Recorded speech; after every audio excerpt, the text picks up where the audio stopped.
Et salut à tous et bienvenue dans ce nouveau IT Flash News, l'émission où je parle d'actualité informatique. Donc vous allez voir qu'aujourd'hui on a pas mal de news assez croustillantes. Alors sachant que avant de commencer, j'ai remarqué que les IT Flash News que j'ai fait précédemment n'ont pas un franc succès et que effectivement c'est un peu long et pas forcément toujours très intéressant pendant tout le long de la vidéo. Et donc du coup je vais essayer de bien plus condenser les news à partir de maintenant, histoire d'avoir vraiment un résumé rapide et que ça dépasse pas les 7-8 minutes. Donc on va commencer tout de suite.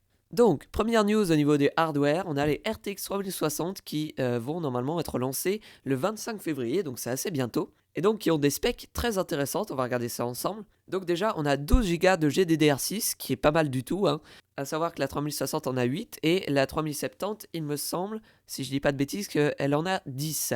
Ça fait quand même pas mal de RAM vidéo pour cette 3060, ce qui est assez surprenant d'ailleurs que la 3060 ait plus de GDDR6 que la 3060 Ti, mais bon pourquoi pas. On a une fréquence de base un peu moins haute que la 3060 Ti, par contre le boost est légèrement plus important, et au niveau donc des coups d'accord, on a moins de coups d'accord donc, que la 3060 Ti, ce qui n'est pas surprenant, c'est normal, et donc on aurait 3584 coups d'accord. Et donc au niveau des prix, pour la Founder Edition, on aurait 329 $, donc ce qui est quand même un bon prix, hein, si on compare aux 2060. 300 $, normalement c'était le prix des 2060 à leur lancement, hein.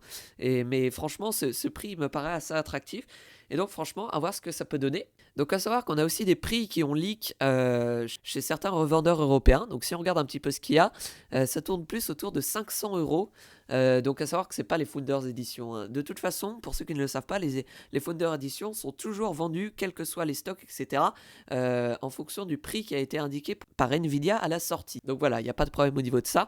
Mais donc on peut voir que les prix sont quand même assez élevés, hein. Et donc certaines sources indiqueraient que les prix sont déjà en train de monter avant la sortie, et donc bon, encore une fois ça craint, hein, mais je pense que tout le monde s'y attendait un peu. De toute façon, à mon avis, à la sortie, au bout de 5 minutes, il n'y aura plus de stock. Je pense qu'au niveau des stocks de cartes graphiques, il va falloir attendre encore quelques mois avant de pouvoir trouver des prix convenables, hein. Peut-être même jusqu'à l'été, je ne sais pas du tout. C'est très très très difficile à prévoir. En tout cas, si on regarde ce qui est indiqué sur par exemple PC Part Picker, les prix continuent d'augmenter. Et donc voilà pour tout ce qui est des RTX 3060, on va passer à la news suivante. Donc ensuite, plusieurs petites news niveau software. Donc on a Videolan qui a annoncé pas mal de choses, parce que notamment VLC fête donc ses 20 ans et totalise actuellement 3,5 milliards d'utilisateurs. C'est énorme, c'est quand même un très très gros chiffre. Donc toujours est-il que Videolan a annoncé trois gros trucs pour cette année 2021. Donc déjà, on aurait VLC 4.0 avec une nouvelle interface graphique, parce que c'est vrai que l'interface graphique, elle n'a pas changé depuis 20 ans, et elle commence à dater un peu, donc c'est pas plus mal.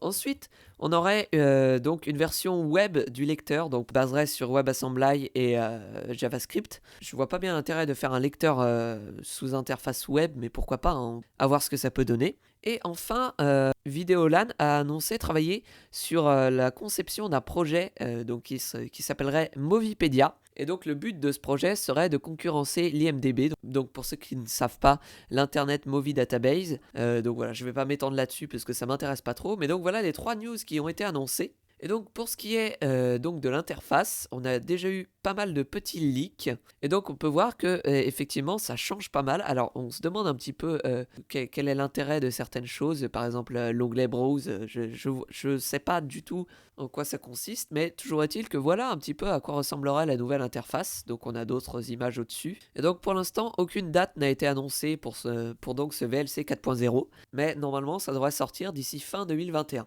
Donc ensuite, news assez intéressante et à mon avis assez prévisible au niveau de Nvidia et d'ARM. Tout simplement, il y a pas mal d'entreprises, notamment Microsoft, Google et Qualcomm, qui donc sont en train actuellement d'exprimer pas mal d'inquiétudes au niveau du rachat d'ARM par Nvidia, parce que si vous ne le saviez pas, je crois que c'était l'été dernier que Nvidia a racheté ARM pour la modique somme de 40 milliards d'euros. Donc ARM, c'est une entreprise qui conçoit des architectures de processeurs et qui vend des processeurs aussi, il me semble.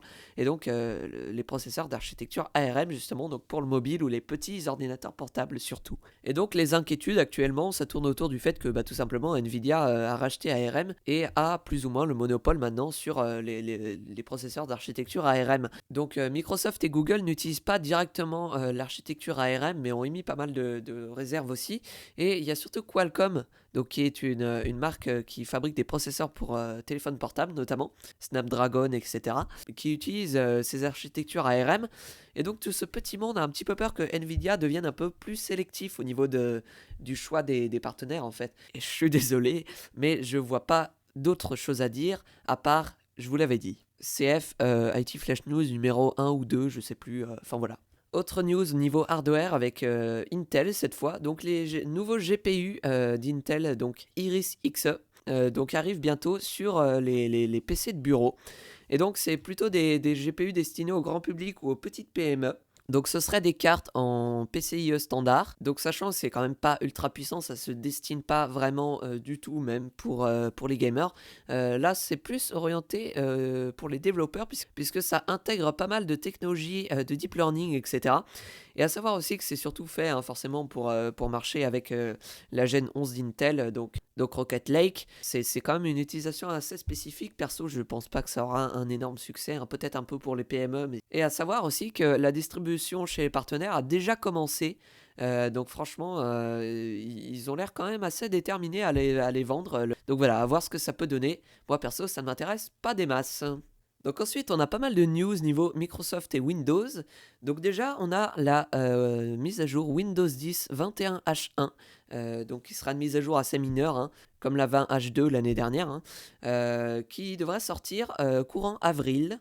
Et donc, qui serait surtout là pour faire des petits tweaks, régler des bugs, un peu ce genre de choses, quoi. Ça n'a pas la prétention de révolutionner quoi que ce soit, c'est vraiment juste une petite mise à jour mineure pour nous faire patienter jusqu'à la grosse mise à jour qui arrivera en fin d'année, donc je parlerai juste après. Et donc avec ce Windows 10 21H1, on aura aussi l'ancienne version de Edge qui va disparaître définitivement, donc le 13 avril, et donc qui sera définitivement remplacé par la nouvelle version avec le nouveau logo, donc ce logo là, hein, donc qui est basé sur Chromium. Mais donc à voir encore une fois, moi j'ai testé déjà plusieurs fois ce Edge et c'est vrai qu'il est quand même assez propre toujours. De toute façon c'est du Microsoft, hein, c'est propre mais c'est très limité.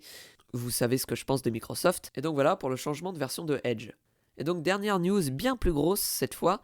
Donc la nouvelle version de Windows 10, donc qui a pour l'instant le nom de code Sun Valley, devrait sortir en fin d'année. Et donc le principal truc serait une toute nouvelle interface pour Microsoft Windows. Donc on a quelques petits leaks par ici, donc je vous laisserai regarder l'article en description, hein, si vous voulez plus d'informations.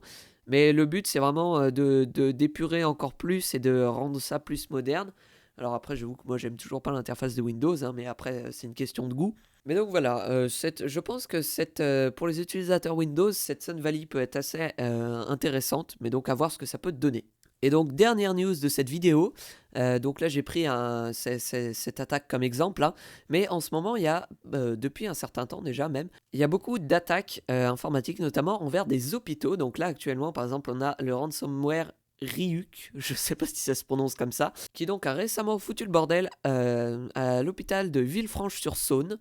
Ça a particulièrement paniqué cette fois-ci, et donc l'ANSSI s'est penché sur la question. Mais c'est vrai que je trouve que ça commence à faire beaucoup d'attaques en très peu de temps, notamment sur des hôpitaux.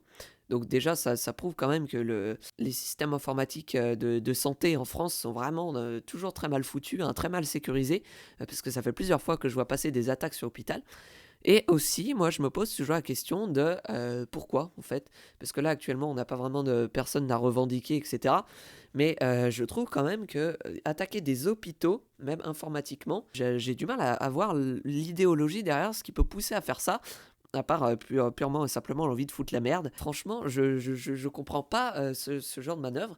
Donc les différentes attaques sur les hôpitaux plus la fameuse affaire de SolarWind, ça commence à faire quand même beaucoup. Et donc voilà, je pense qu'il va être important de réfléchir à tout ça. J'espère que l'ANSSI va se pencher un peu sur la question. Essayer de sécuriser un peu tout ça, parce que sinon ça risque de devenir vraiment la merde, sincèrement. Donc voilà toutes les actualités qui ont un peu retenu mon attention ces derniers jours. J'espère que cette vidéo vous a plu. J'ai essayé de faire un truc un peu plus condensé que les autres épisodes parce que c'est vrai que je comprends que se taper 16 minutes de news sur les processeurs Intel ce soit pas le plus passionnant. Donc voilà, j'espère que cette vidéo vous a plu. Si c'est le cas, vous pouvez laisser un pouce bleu et mettre un commentaire ou mettre un pouce rouge. Hein, mais dans ce cas, expliquez-moi en commentaire pourquoi ça ne vous a pas plu et qu'est-ce que je pourrais améliorer.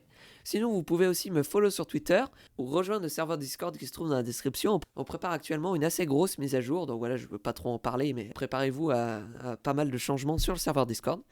Et sur ce, moi je vous dis à bientôt pour de nouvelles vidéos.